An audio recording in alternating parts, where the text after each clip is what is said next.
Lordship's query a little later, if Your Lordship permit me to do that. I just wanted to make one other broad point, my lords. And that is, if my lords look at Article 180, sub-article 1.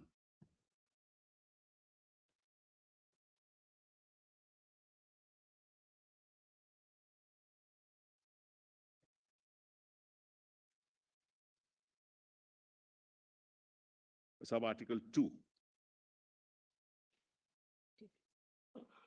1 or 2, my lords, both may be read together.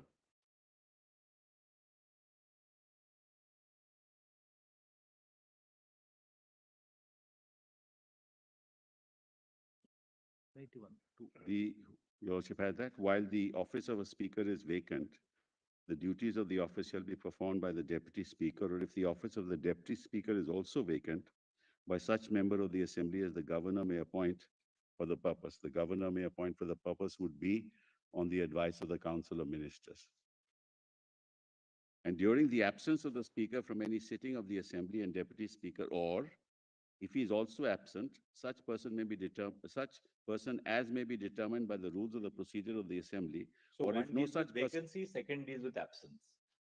So, Malaj, either way, Malaj, if both of them are absent or for some reason cannot participate, somebody else will be appointed. Right? Now, in this context, look at paragraph 6.2 of the 10th schedule.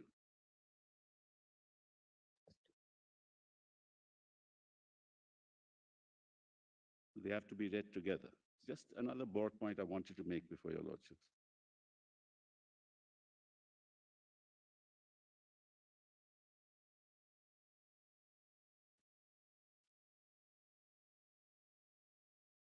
The proviso to 6.1, Malats. I'll read 6.1. If any question arises as to whether a member of a house has become subject to disqualification under the schedule, the question shall be referred for the decision of the chairman, or as the case may be, the speaker of such house, and his decision shall be final, provided that where the question which has arisen is as to whether the chairman or the speaker of a house has become subject to disqualification, the question shall be referred for the decision of such member of the house, as the house may elect in this behalf, and his decision shall be final. So what is it that I am canvassing before your lordships? That there can be no hiatus. Right. If there's a deputy speaker against you who have given notice, the disqualification proceedings don't stop.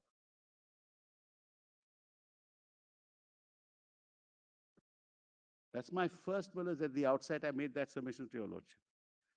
They've not answered it. That's why the order of this court on the 27th, saying that, all right, you can file your reply, Malats, is as well as the proceedings won't go on. Is as if their proceedings won't go on. Because somebody else would have presided over the house and proceeded with the disqualification. This is the problem with the Nabam Rebia judgment now. So it gets referred. And the deputy speaker cannot decide. Until the decision of the committee of the house is taken, what happens in the interregnum? Which decision of which committee? This question as to his disqualification is referred to the committee. Yes. Right? Committee is looking into the matter. In the meanwhile, what happens? No, but the person elected as the speaker then, or chairing the house, will decide. There is no committee. Read with 180. Yes. There is no committee. So therefore, all this not dealt with in Nabam Rebia. What's the ground for removal of the speaker? That's the other point I wanted. No ground. I'll show your lordship that notice. Nothing. So that was not a disqualification.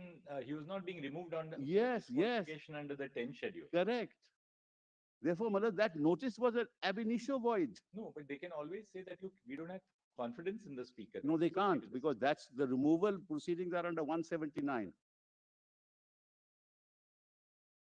I showed your lordship Shakhtar and call, which says it has to be for reason.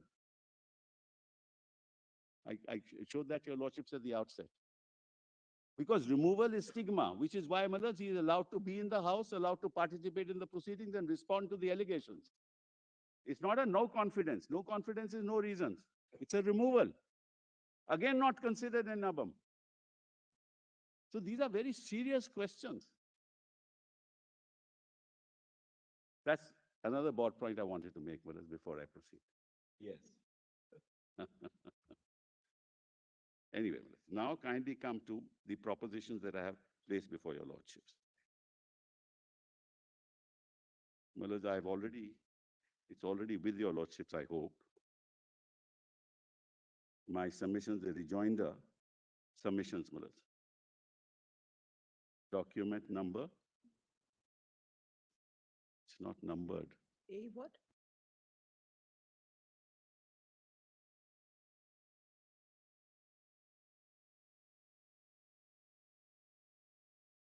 In rejoinder on 14th of March. That is A4 is Mr. Sibal, is it? Yeah. A petitioner rejoined the written Got it. submissions. Yes, that's correct. So, Malas, all that I've set out now so that I don't have to, Malas, uh, wherever necessary, I'll refer to the document, otherwise not, Malas, because your lordships have actually gone through all the documents. But, Malas, first I will deal with item number, Malas, page 2, 3, 4, 3 and 4, Malas, the submissions made by the other side, which I'm going to deal with presently. At page 2, Roman small 3 and Roman small 4.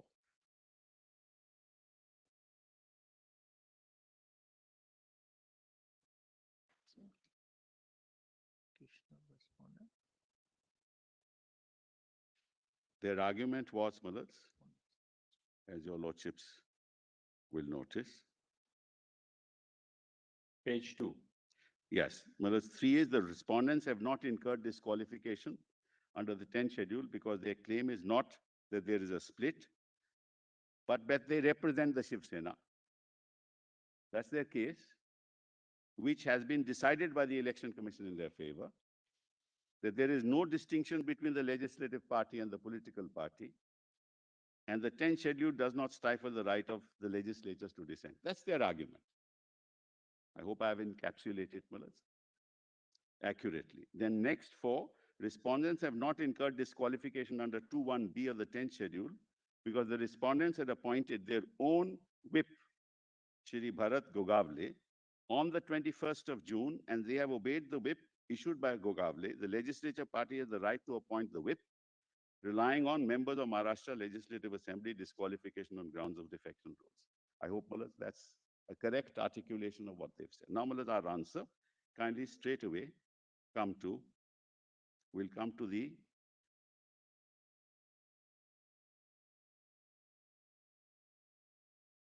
heading, Malas. I first deal with the governor.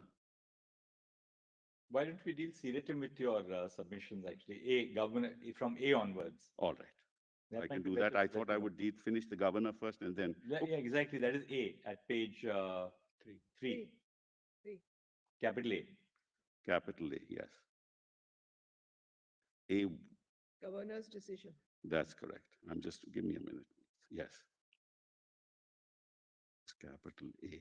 Non-recognition of factions under the Constitution. That's the one, Manas? No, no, Governor's no. decision. Page 3, page 3. Page 3A. Page Capital. 3 bottom. Top. Para 5.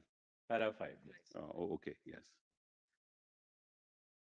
Yes, governor's decision. The respondents contend that it is the duty of the governor to hold a floor test. The only constitutionally ordained forum is the assembly, and further contend that by whatever process or means the governor can gather the information that was required, which raises a credible doubt as to the majority of a government in power. In support of this contention, reliance was placed on the law laid down by this honorable court in Bomai and in Shivraj. That's their case. It is respectfully submitted that the respondent's contention is misconceived and is based on a misreading of the law in Bomai and Shivraj. It is settled law that the governor's decision to call for a trust vote is subject to judicial review, and the same is liable to be quashed if it is based on extraneous considerations. In Shivraj Chauhan, whilst holding that the exercise of discretion by the governor to call for a floor test is subject to judicial review, this honorable court observed that, quote, the court is entitled to determine whether in calling for the floor test, the governor did so on the basis of objective material and reasons which were relevant and germane to the exercise of power. The exercise of such power is not intended to destabilize or displace a democratically elected government, accountable to the Legislative Assembly, and collectively responsible to it. The exercise of the power to call for a trust vote must be guided by the overarching consideration that the formation of the satisfaction by the governor is not based on extraneous considerations. That's the heart of the decision. It's not Miller's that he cannot call for a floor test, but the reasons on the basis of which he must call for a floor test must not be extraneous and irrelevant, which is what I tried to show yesterday to your lordships. Then, Millards, the governor cannot resort to whatever process or means to gather information which casts a doubt on the confidence enjoyed by the government in the assembly. The governor's satisfaction has to be based on relevant and constitutional considerations. In the present case, the governor, in his decision on 28th of June, arrived at his satisfaction that the government headed by Uddhav Thackeray had lost the trust of the House on the basis that, and I quote, majority of Shiv Sena MLAs have given a clear indication on behalf of the Shiv Sena legislature party that they intend to exit from the Maha Vikas Aghadi government. That's the heart of the matter. That's the decision of the governor. That 34 of them have come to me, and I recognize them. If that's germane to his decision-making, constitutionally germane to his decision-making process, he's right. And that's why I said to your lordships yesterday, and I gave your lordships the Sarkaria Commission, that the governor can only deal with alliances. He can only deal with parties. He cannot deal with individuals. Otherwise, there'll be havoc. Any three people from any party will go to say that now you must call for a floor test. All right, let's read ahead so that we'll get your formulation. Yes. Firstly, it is respectfully submitted that the resolution of 34 members of Shiv Sena, which is relied on by the governor in his decision on 28/6, does not state that the 34 members intend to exit from the Maha Vikas Aghadi government. Moreover, only 8 out of 32 members were ministers of the government. The rest were not ministers. So how could he say, they want to move out of government? Only 8 of them. Thus, the governor has misread the resolution of 34 Shiv Sena MLAs as demonstrating their intention to exit from the Maha Vikas Aghadi government, and consequently his satisfaction about the lack of confidence enjoyed by the government is based on extraneous and irrelevant considerations. Secondly, para 7 of the governor's decision makes it clear that the governor based his satisfaction on a claim made by a majority of Shiv Sena MLAs against the government formed by his own political party, their own political party. So on what constitutional basis can the governor recognize, whether minority or majority, a faction in the legislative party to direct a floor test? It is respectfully submitted that the governor has no power to recognize a majority faction of a legislature party, and on that basis come to a prima facie conclusion that the government has lost the confidence of the House. By doing so, the governor enters the political thicket outside the domain of his constitutional duties and facilitates the toppling of an elected government, which is impermissible in law. Paragraph 3 of the 10th schedule, as it stood prior to its deletion, stipulated that where a member makes a claim that he and any other members of his legislative party constitute a group representing a faction which has arisen as a result of a split in his original political party, and such group consists of not less than 1/3 of the members of such legislature party, the same would constitute a valid defense in a disqualification petition filed against such members under paragraph 2 of the 10th schedule. Well, as my lord asked me this, a question related to this. Well, as paragraph 3 said, not less than 1/3. It could be 75%. So it envisaged a situation where the majority would go away, a minimum being 1/3, and give that protection. After it was deleted, neither 1/3 nor 75 will get protection. That's the consequence. And Millards, if your lordship reads paragraph 3 with me for a minute, well, it's very interesting. Original paragraph 3. Statute compilation. PDF page 50.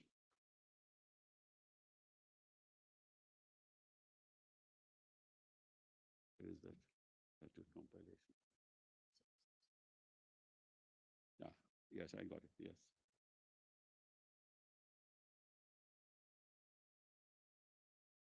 Yes, now kindly see paragraph 3 as it was. Your Lordship has, it's at page 48, PDF 50.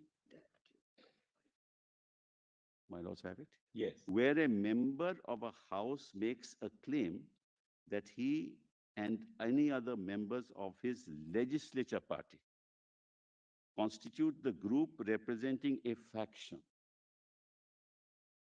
which has arisen as a result of a split in the original political party. Any such group consists of not less than 1/3 of the members of such legislative party. He shall not be disqualified under subparagraph 1 on the ground that he has voluntarily given up or that he has voted or abstained from voting. From the time of such split, such faction shall be deemed to be the political party to which he belongs for the purposes of subparagraph 1 of para 2 and to be his original political party for the purpose of this paragraph. So what's one thing is quite clear, that the paragraph 3 dealt with factions. An argument to say that I am the party is contrary to the constitutional framework.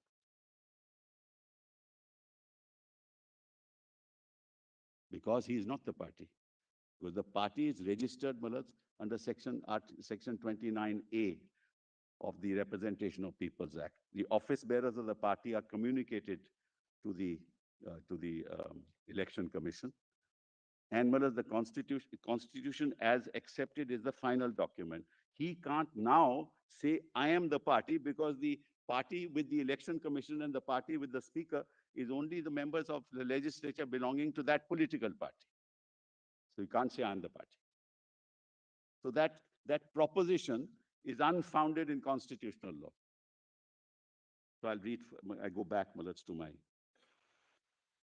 submissions. So Malad, I go back to my page 5. Thus, paragraph 3 as it stood, I'm sorry, you also have that? Yes. Yes. Thus, paragraph 3 as it stood recognized a faction of the legislature party arising as a result of a split in the political party. And Malad, your lordships have now read all the documents till till July the 4th. Is there any reference to any split? No reference. No mention of split.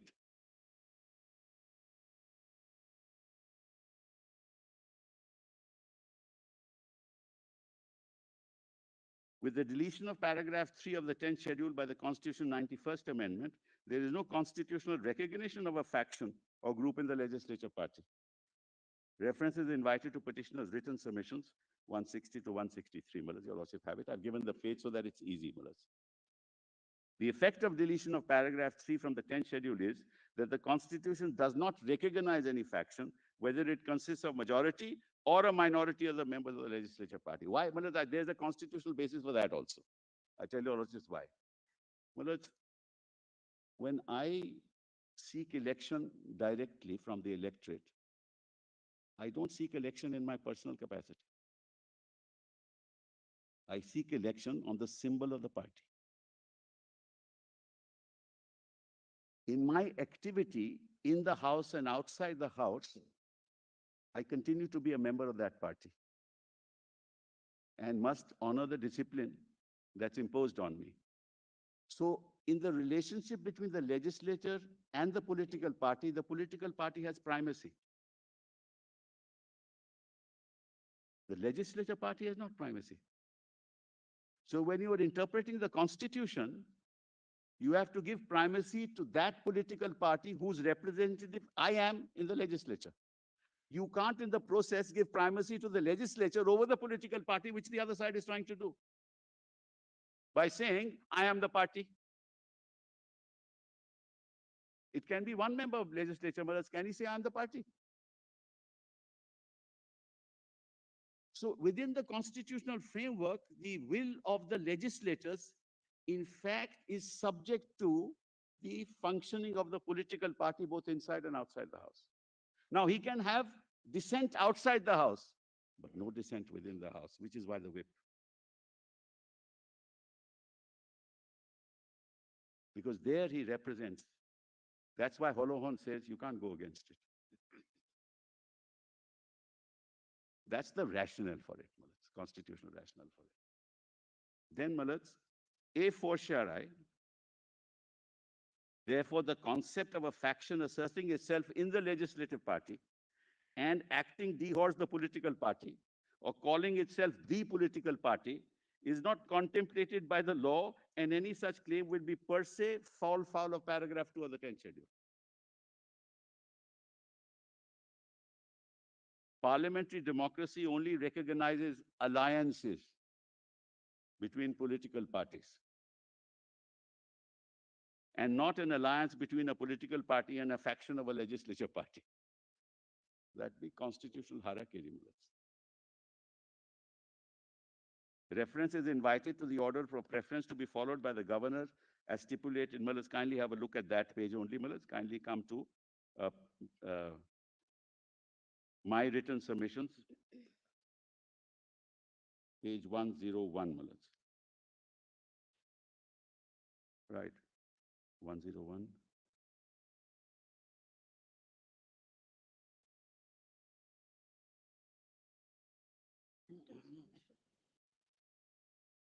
Which file would that be, please? Petitioners written Yes, submission. Petitioners, 101. written submissions.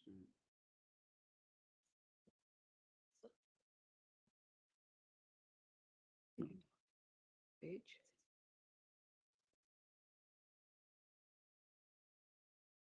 Yes.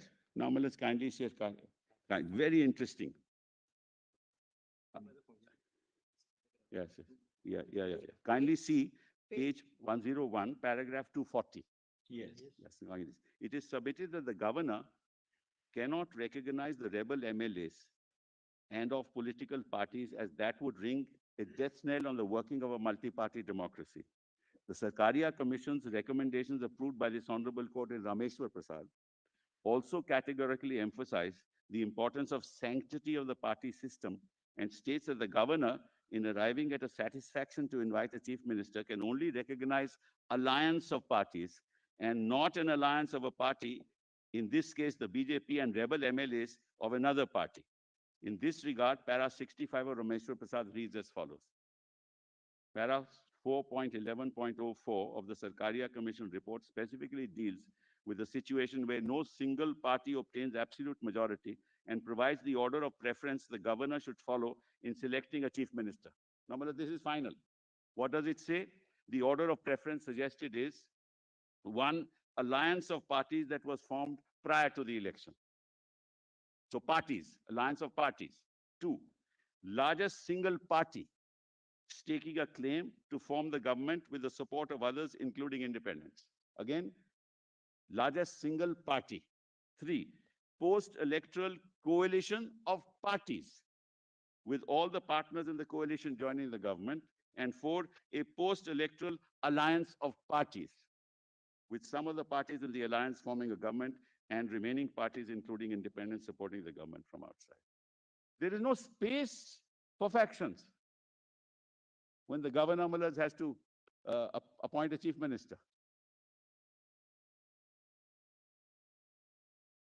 Now, if all of Shiv Sena had gone to the BJP, governor will call for a floor test. If the Shiv Sena itself had gone.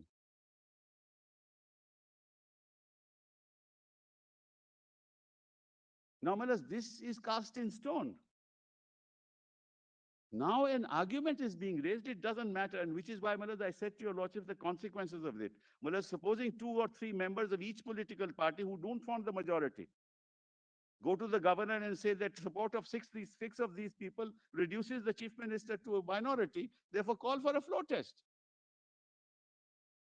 It would be disastrous for democracy. That's the Ayaram Gayavaram principle that we gave up. Would the 50 members of BJP today, Mullah, support Uddhav Thackeray? Will he call for a test?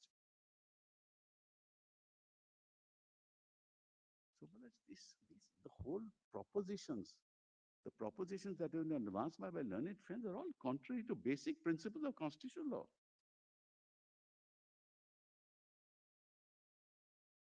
I go back, Mullah, to my submissions. So, Mullah, para 20. Therefore, the recognition of a faction of a legislative party as the basis to cast a doubt on the confidence enjoyed by the government in the House would be an act of constitutional impropriety and legally malafide. It is respectfully submitted that under the constitutional scheme, a member of a legislative assembly set up by a political party does not have any independent identity in the House. Dehors the political party on whose ticket he is elected to the House. The same is clear from the following. Now, this is important. Kindly see Article 170 of the Constitution and kindly see sub-Article 1. Subject to the provisions of Article 333, the Legislative Assembly of each state shall consist of not more than 500, not less than 60 members chosen by direct election from territorial constituencies in the state. Well, I mentioned that to your lordships yesterday. Delimitation Commission, territorial constituencies, direct election from the territorial constituency. Now, kindly come, let's go to item 2. Under 7(1) of the Representation of Peoples Act 1950, the total number of seats in the Legislative Assembly of each state is as shown in the second schedule. Further, Section 7(3) of the Act provides that the extent of each assembly constituency shall be as determined by the orders of the Delimitation Commission made under the provisions of the Delimitation Act. I don't have to read it, well, your losses may take it, that's correct, because waste time otherwise. Then come to 4. The first step in the process of nomination, Section 33 of the Representation of People Act, prescribes that each candidate desirous of being elected to a seat is required to deliver to the returning officer a nomination paper completed in the prescribed form. The provision itself differentiates between candidates set up by a recognized political party and those not set up by the party. That's Section 33. No, let's not read it. That's up. Nobody can doubt what I have said. So otherwise, it'll take time. Next, the relevant rule in the conduct of election rules pertaining to Section 33 is Rule 4, that deals with nomination papers and prescribes that each nomination paper must be completed as per the appropriate form. The appropriate form for the purposes of election to the Assembly is Form 2B. Part 1 of Form 2B applies to candidates set up by the recognized political party. Further, as per paragraph 13B of the symbols order, a candidate is deemed to be set up by a political party only if the political party provides a notice in Form B to the returning officer which contains the endorsement of the political party as to the approved candidate on its behalf. Hence, from the very initiation of the election process, the identity of a candidate for an election is as a representative of the political party by which it was set up. So the primacy is of the party. The legislature has no identity other than being a representative of the party. After the election, Section 66, 67 of the Act require the returning officer, once the counting of votes have been completed, to declare the election result and to communicate the same to the Election Commission and the Secretary of the House.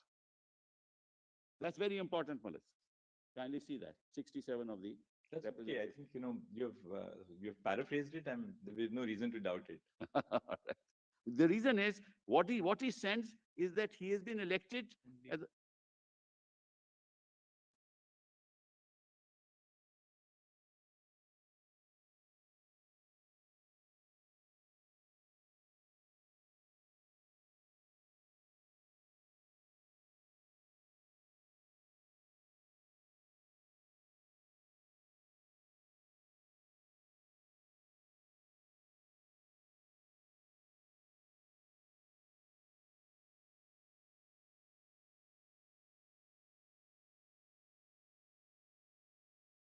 1C itself says, Malad, declaration of the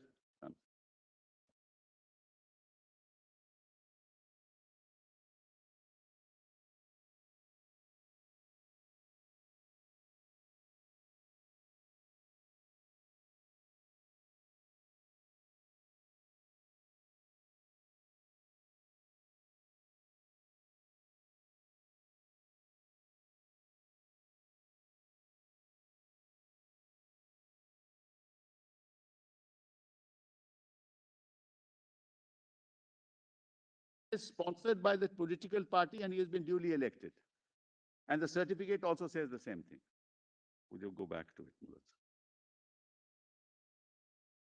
Then, Malad, uh, item 9, corresponding rules of the conduct of election rules are Rule 64, 66, which prescribes 21C, Form 22 to be referred to by the returning officer. 21C deals with the format of declaration of the result of elections by the returning officer, and it explicitly requires the name of the recognized registered political party that has sponsored the candidate to be recorded. The same details are also required to be recorded in Form 22, which concerns the certificate election provided. Therefore, it is respectfully submitted that an elected member of the Legislative Assembly does not have any independent identity in the House except as a member of the political party to which he belongs. Accordingly, the governor could not have recognized any members of the legislature party, dehorsed their political party, and permitted them to make a representation against the government formed by the political party to which they belonged. So Malas, he should have assumed that they continued to be in the Shiv Sena and that Shiv Sena had 52 members and all the three parties together have 152 out of a house of 280. There was no occasion for him to say have a floor test. And undisputedly, in the present case, the group of the Shiv Sena legislature party, represented by Eknath Shinde, is a faction of the legislature party, albeit a majority. The recognition of a majority of Shiv Sena MLAs by the governor to entertain a doubt about the confidence enjoyed by the government is in the teeth of the provisions of the 10th schedule and of the constitutional scheme related to election of members to the Legislative Assembly. Therefore, governor could not have asked the government headed by Uddhav Thackeray to seek a trust vote on the floor of the House on the 30th of June on this basis. The governor's decision rather placed a premium on the unconstitutional acts of a faction in the legislature party, allowing them to topple an elected government. He knows because he is not a member of the assembly, but he is part of the legislature. So he knows. So he went outside the scheme of the 10th schedule as well as the scheme of the constitution to recognize a faction. Majority or minority doesn't matter. The governor is knowing fully well that a faction of the legislature party cannot be recognized under the constitution. Sorry, just to pause here. According to you, suppose there is a split, which is now, of course, not recognized. Yes. So, what would have been a split under the unamended provisions of of the 10th schedule? But there is a group of legislators who would otherwise, who have otherwise left the. They say we have withdrawn support. Correct. Right? Whether they withdrew support here or not, that you already made your point. Now, they will incur a disqualification because there is no split which is recognized by the 10th schedule now. Yes. Can the governor not then look at the numbers and say that, assuming that these people say that we have left, whether they incur a disqualification will be decided by the speaker. But this conduct of these people in doing something which is contrary to the 10th schedule also is liable to affect the strength of the house and the strength of the number of parties in that house, or the strength of the party in that house. Can he not do that? No. Because your argument is he can't do that at all. No, forget Mullahs, the majority. This can happen, Mullahs, where 2 or 3 or 4 members of each political party can do the same. What you're doing is, Mullahs, when there was no 10th schedule, what used to happen? The same thing. What my lord is putting to me used to happen when the 10th schedule was not there. Right. So you are going back to a state where the 10th schedule is not there. That's my answer. Because that's exactly what your lordships are putting to me. Can't the governor, looking at the fact that these people now say they want to withdraw support, they may be disqualified as a separate issue. Then your submission would be that the governor can't call for a trust vote in oblivious to the provisions of the 10th schedule. No, forget the 10th schedule. He can't call for a trust vote, Mullah, by recognizing a faction in a political party which has no identity, which has no constitutional identity. That's my summation. Mullahs, your lordships are now looking at them as a group. They are not a group, they are individuals. There is no concept of a group within the legislature. Each is an individual. And government formation is based only on alliances.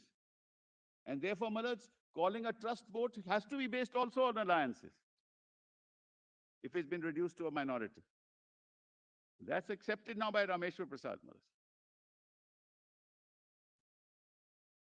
They could have followed, Mullahs, the Madhya Pradesh model, resigned. No, but they wanted to be chief ministers and post, Mullahs, so naturally, Mullahs. they, they could have followed the other model. Well, that also is a constitutional issue which one day your lordships will decide. That's also another issue. The collective decision to resign as a group, well, it is something which is very suspect in constitutional law. Suddenly, all of them together one day decide we all must resign. This is in line with Kyoto, unless we question Kyoto. Well, I have always questioned it. I have always questioned it, but that's another issue, Malaz. But it also has a bearing on coalition governments, Yes. particularly regional parties. Yes. Regional parties, this argument could sometimes be very dangerous also, because there is absolutely no freedom in the party, except for one leader. Many a times it's a family which runs it, and there is no scope of anybody else coming into the fray Well, in fact, and setting up an alternative, because it's impossible. Virtually, we are interpreting the constitution to say that it is just not possible for any legislator. well, in fact, this has been my grievance.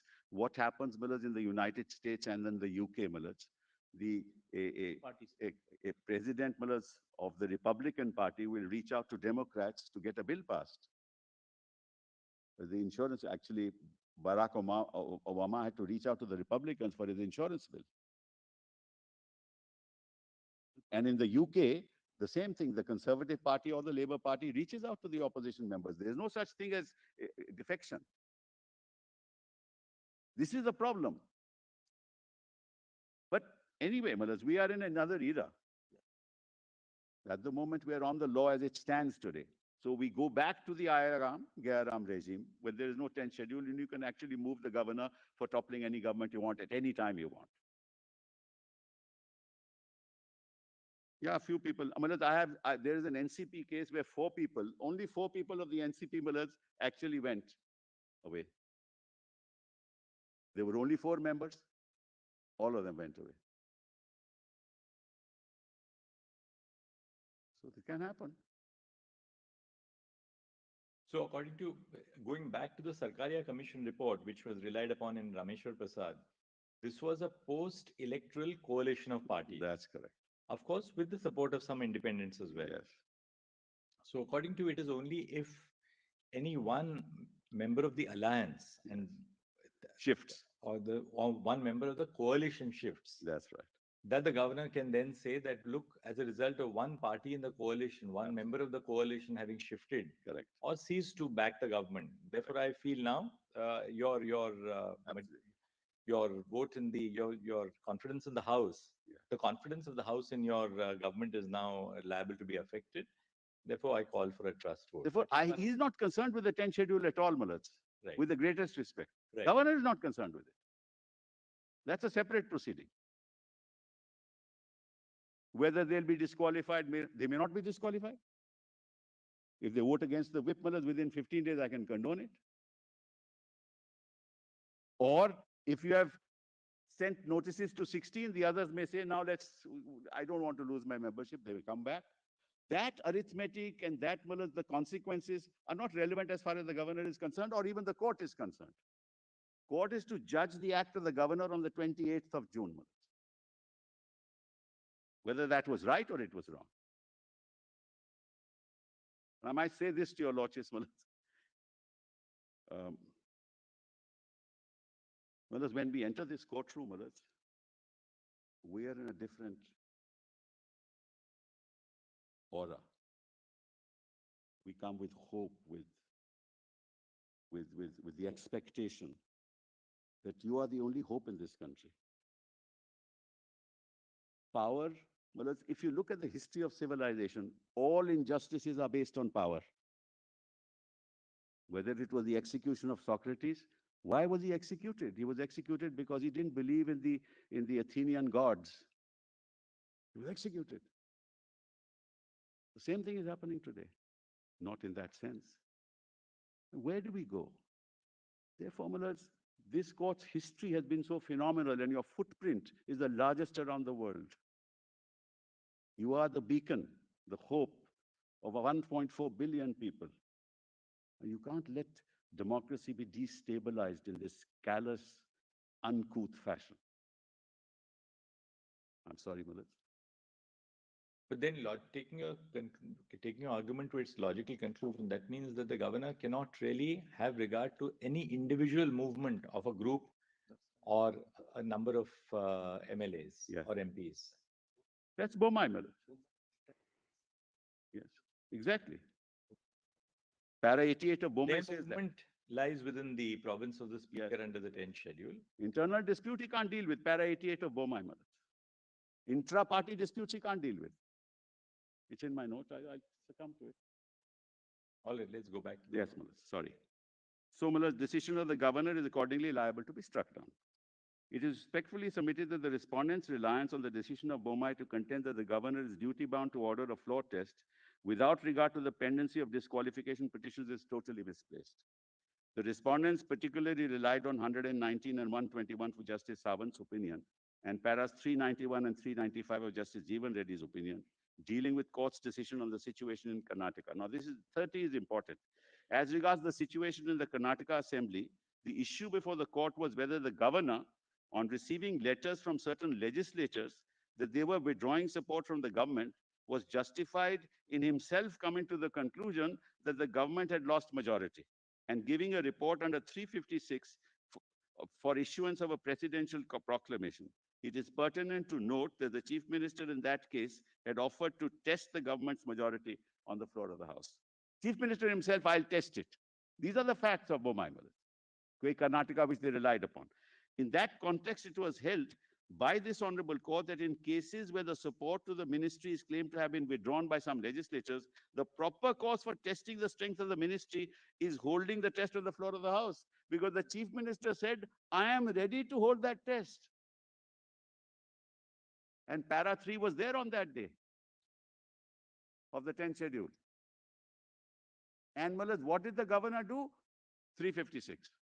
It's in that context that Bomai says, which is why I said the other day, these decisions are contextual.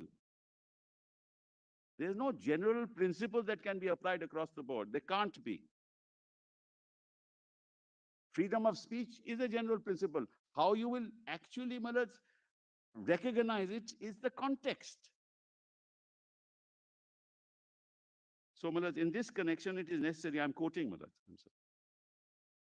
in this connection, it is necessary to stress that in all cases where the support of the ministry is claimed to have been withdrawn by some legislatures, the proper course for testing the strength of the ministry is holding the test on the floor of the House.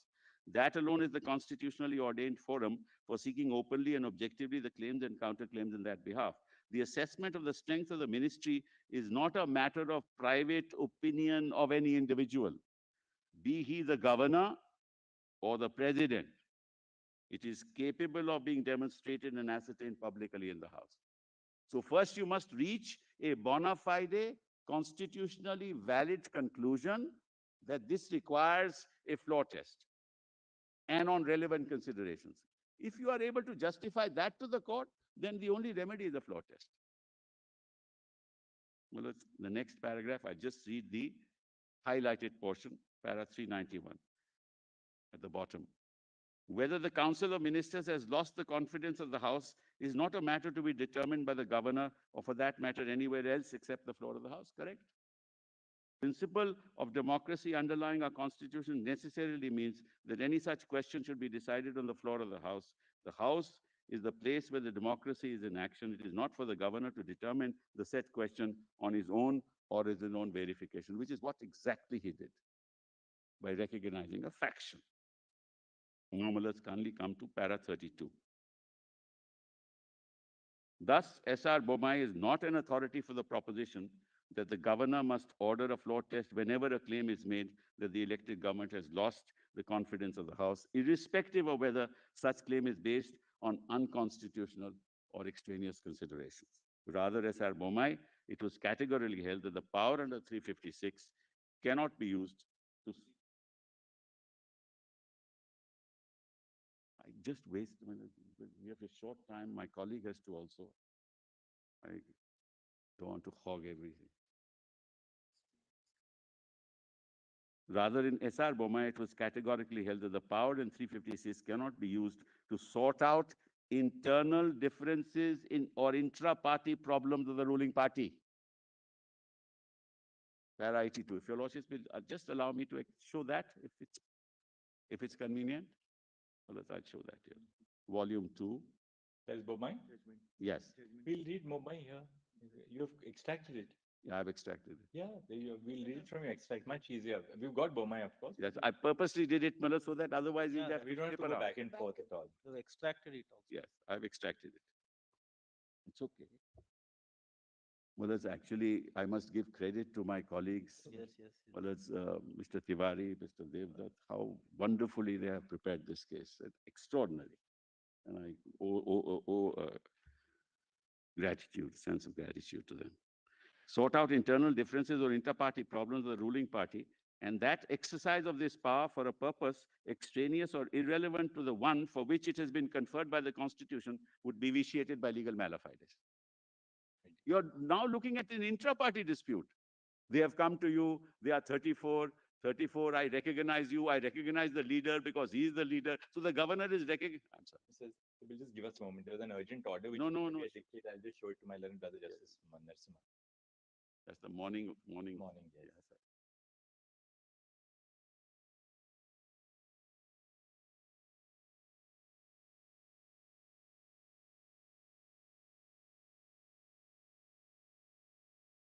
Okay. 24th March only. Thanks. Approved the vote. And this intra-party quotation is from Sarkari Amalat. It is adopted by Bomai. And it is consistent with those propositions, Malas, that I read to your lordships of Sarkari Amalat adopted by Rameshwar Prasad.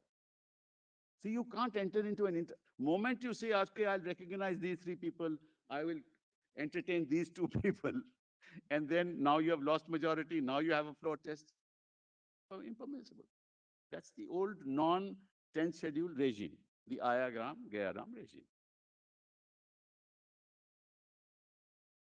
Then, crucially, para 34, S.R. Bomai, Justice Jeevan Reddy further observed in the context of the 10th schedule that we're equally of the opinion that the High Court was in error in holding that the enactment of a 10th schedule of the Constitution has not made any difference. The very object of the 10th schedule is to prevent and discourage foreclosing and defections, which at the time had assumed alarming proportions.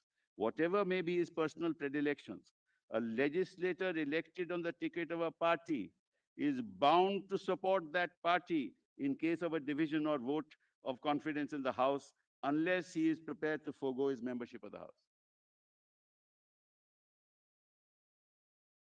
The 10th schedule was designed precisely to counteract horse trading.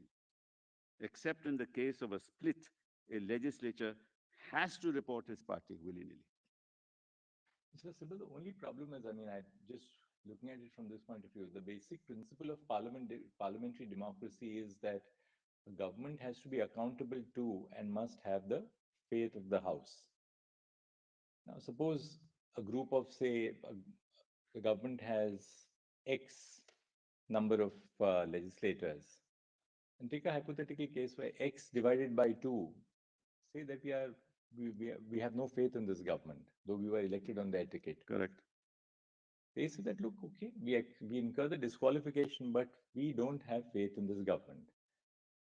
Now, going by your logic, the the governor can never call a trust vote because he will say, look, you have been elected as members of the house. You can't say that you have lost faith in the.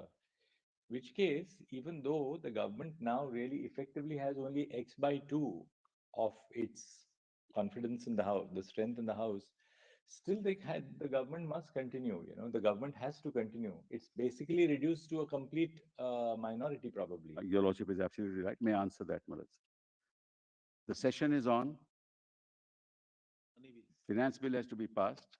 Vote against it. Government will fall.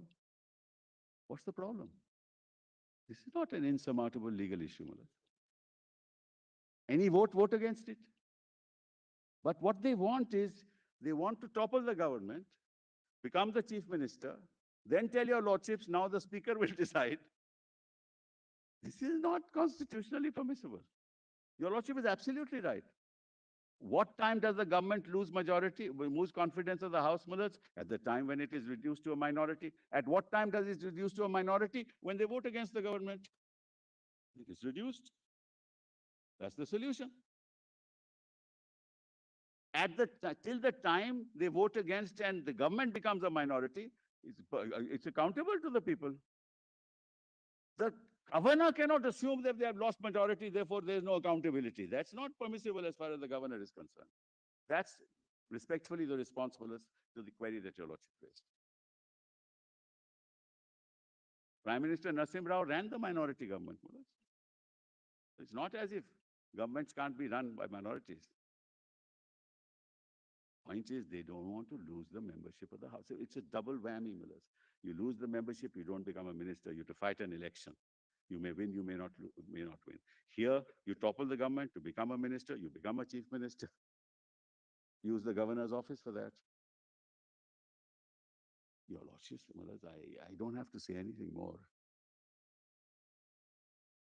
My political experience and your judicial experience, Millers. We have reduced ourselves to that we are mocked. People don't believe us anymore. Anyway, so now we go on to Shivraj Singh. Then Miller's Shivraj. Miller's respondents relied on the law in Shivraj to contend that where the governor has reason to believe that the incumbent government does not possess the support of the majority, the correct course of action would be for the governor to call upon the chief minister to face the assembly and to establish the majority of the incumbent government within the shortest possible time, irrespective of the fact of disqualification. Well, I'll just read the highlighted portion. Undoubtedly, the purpose of entrusting such a function to the governor is not to destabilize an existing government. Well, as I read the beginning, as a matter of constitutional law, it would not be correct to proceed on the basis that the constitutional authority entrusted to the governor to require the Council of Ministers to prove their majority on the floor of the House can only be exercised on the very inception after general elections are held, and not when the governor has objective reasons to believe that the incumbent government does not command the confidence of the House. The governor is not denuded of the power to order a floor test, where on the basis of the material available to the governor, it becomes evident that the issue as to whether the government commands confidence of the House requires to be assessed on the basis of, of a floor test. Undoubtedly, the purpose of entrusting such a function to the governor is not to destabilize an existing government. When the satisfaction on the basis of which the governor has ordered a floor test is called into question, the decision of the governor is not immune from judicial review.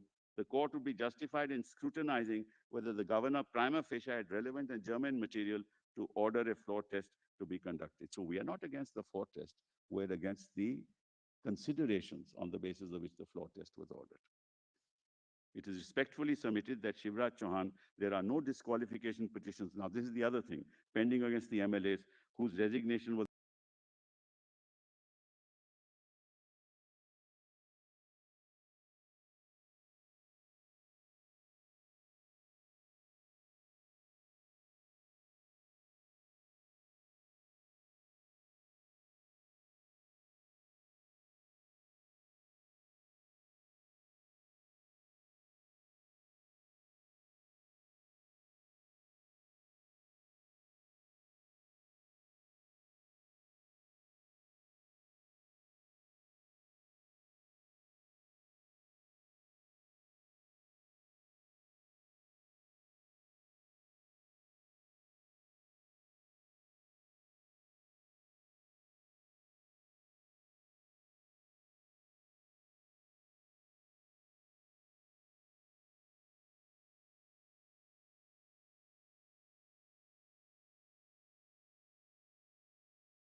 What is this? This is no show. I don't know what he's gone to.